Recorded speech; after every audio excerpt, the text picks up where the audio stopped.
Good afternoon. My name is Caitlin Rice, and I'm presenting my private versus national brand taste test results.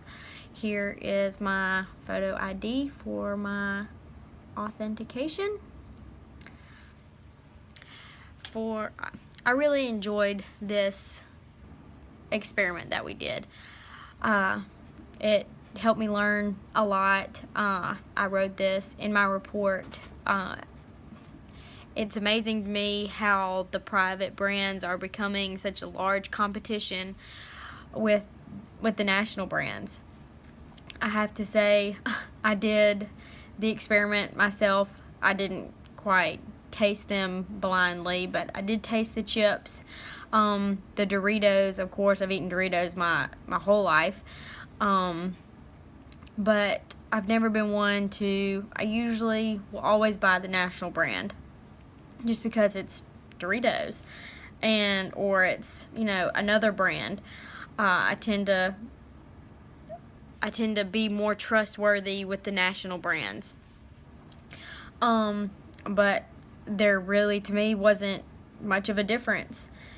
With my experiment, I noticed the women paid more attention to how the chips tasted, and if they tasted a little bit different. I didn't get to use a whole lot of men. I work with a lot of women and use them, and my family consists of mainly women, my sisters, my mom. I used my dad, my cousin, my brother-in-law. They didn't really pay much attention to the difference, but did choose Doritos, I think, knowing what they were, but ended up saying that there really wasn't much difference. My age ranges, most of the women I work with are close to my age. I'm 27. Age ranges were from 22 to 30, maybe 35. I did use my boss. He's 42 as well.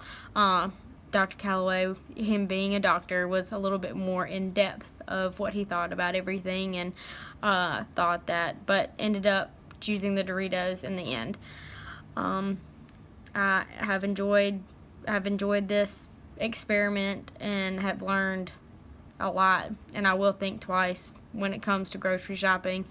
The private brands taste so similar, but they're cheaper, and I'm definitely a bargain shopper, so I try to save money where I can.